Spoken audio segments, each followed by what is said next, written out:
What's up, YTPC? Uncle Willie coming to you from the coop. From the other angle once again.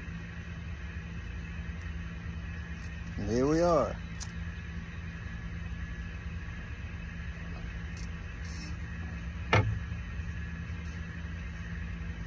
Smoking my Falcon. Here we go, what does it say?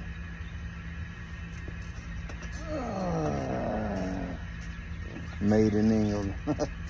I know the bowl shape is what's called Istanbul, but I bought the bowl separate from the stem. This is called a dental bit. I couldn't remember the last time I smoked it. Somebody refreshed my memory in that video, and now I remember. It's a dental bit. I forget what it's called, but it's just a bent stem. It's got the little round pipe filter, but this one is the patented Falcon filter. I still got a couple of them. I hadn't had to make my own yet. It's a good smoking pipe. It's clean, cool, easy to dump, and everything goes through the center.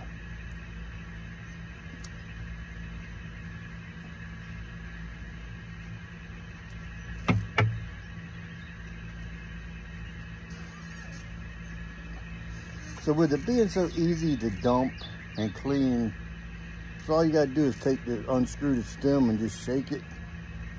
I figured for what I was smoking today, it'd be easy to dump if I wasn't too fond of it. And I'm not real fond of it. I'm going through some of my older blends. This one is over a year old too. It's probably close to 2 years. I got this when I first started smoking the pipe, and I just started smoking the pipe a couple years ago. This was one of those bandwagon jumpers. I was going on hearsay because I was looking at new tobaccos and stuff, and I was just getting into the vapor scene. And a couple groups that I'm in on Facebook, all of a sudden, Sam Gowith, well, first off, it was the Esoterica wave. I smoked a bowl of either Dunbar or Dorchester, with one or the other. And I liked it, so I went back up to Boswell's and I bought a 10, and JM was there, and he's like, "You like that stuff?" I said, "Yeah." And he told me what it was that they put in it that tastes like ketchup. It got that sour vinegar. It's a topping that's in a couple of them. So I ended up buying Dorchester, Dunbar, and some Tilbury. So anyway, I was on that bandwagon. Then all of a sudden I saw Sam Gowith on some of the groups, and everybody, it was almost like the Beatles was coming to town. Everybody was all hoo, ah, ooh. So of course I jumped on that bandwagon, thinking I was gonna like some of that unicorn. So as you saw yesterday, I tried smoking the St. James Flake once again after over a year. It still wasn't. Like I said, I'll be giving it away. So today, I dug a little deeper, like I said I was going to. And I'm smoking some Sam's Flake, which is probably, like I said, close to 2 years old. Well, this is what it looks like. Beautiful flakes though. I mean, you gotta give it to the Gowith boys. They know what they're doing when it comes to making a flake. See, these flakes are shorter because they go into 10 this way, not that way. They go this way and line across. The St. James flake I had went this way, so the flakes were longer.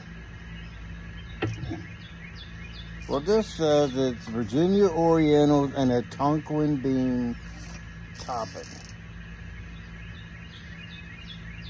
I don't detect any Tonquin bean. That's my whole thing here. Here we go again. It ain't snuff, damn it. Keep it out of your nose. I've already did this taste of the smell test earlier. Dang on it.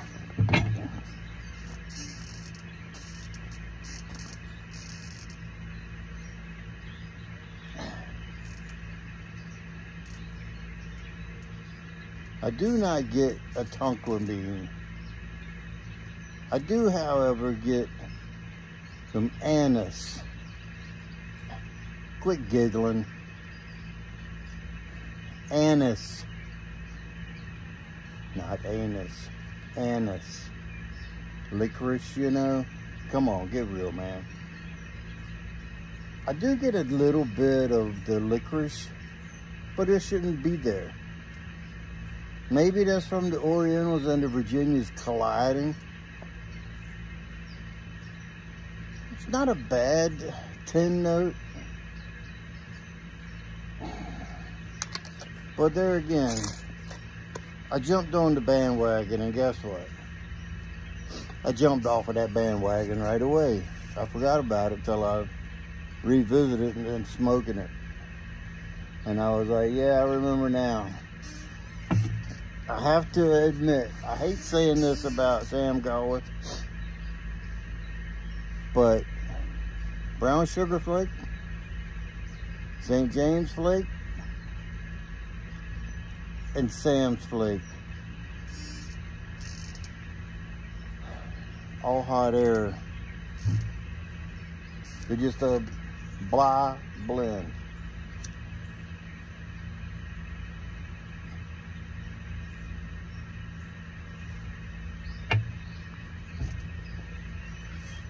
If you like Tonquin bean, or if you've never had Tonquin bean, and you really want to know what Tonquin bean tastes and smells like, you need to go here.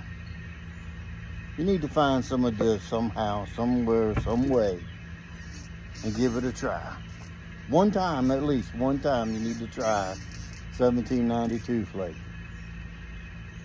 That'll keep you from giving up on Sam altogether. You smoke some of that, and you're gonna say, wow, Sammy G, he's a hip dude.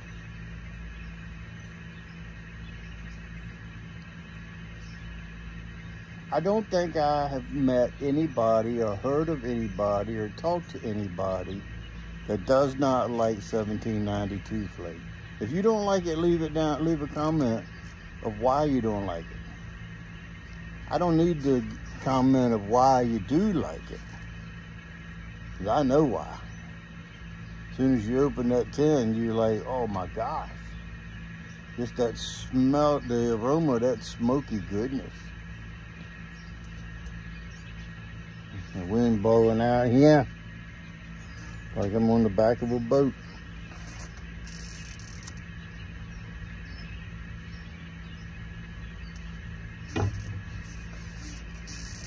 And even though I like the 1792 flake better than I like the cob plug, I'd still be rather be smoking some cob plug than smoking some Sam's flake.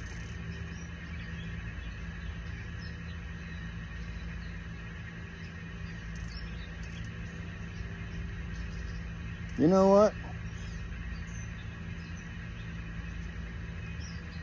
Maybe it is anise. Anus, I mean.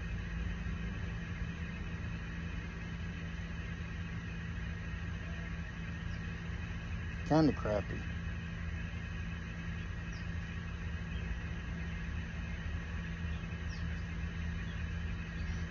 No tongue bite. And you can tell that it's top quality tobaccos. I mean, there's no doubt about it. If you like it, you like it. I'm not going to knock you for liking it. I'm not going to knock you for not liking it.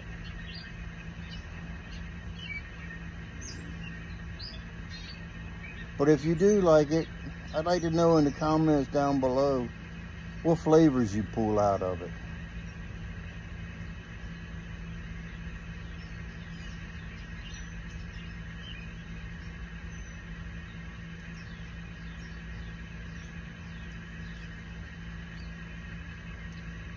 I'm getting nothing. So yeah, it'll be resort to plan B here shortly, as soon as I click the button on here. So there's no reason for me to keep going on about it. We all know what my opinion is. I hope that's been helpful for you. I don't want it to deter you from you trying this blend if you haven't tried it. I believe that all Sam Gowith blends are worth a try at least once. The same way with Gowith Hogarth blend and company blends. Except for, now this is where, I'm gonna say Lakeland, but this is where you can't draw that line, because the description of Sam's Flake says that it is a Virginia Oriental with a tonka bean flavor added for that Lakeland, for that classical Lakeland flavor. No, only one of the Lakeland flavors. Lakeland flavors has multiple flavors that is considered Lakeland, and the one that people always get confused and think of when you think of Lakeland, you're thinking of the rose geranium and the rose oil and geranium. That's the one that tastes like grandma's purse. Tonka bean, it is a form of Lakeland, but other manufacturers use it. The Lakeland essence of the rose oil and geranium aren't used as much by other companies. Wessex Burley Slice, I do believe the last ingredient on that is rose oil. So there's other manufacturers out there using just that. With Sam and his brother coming from the Lakeland district in Cumbria, England. That's where you get the Lakeland essence that they talk about. So anyway, I'm gonna jump. I'm gonna find something else. Almost any, the Carter Hall is better than this. And I'm not fond of any of the Codger blends. Half and half, Carter Hall, yeah, Codger Hall. I ain't fond of none of them. I got some, but I'll find something. Maybe just grab a cigar. It's much easier. So guys, remember, if you stay ready, you don't have to get ready. And with that being said, until next time, you know what to do. Stuff them and puff them.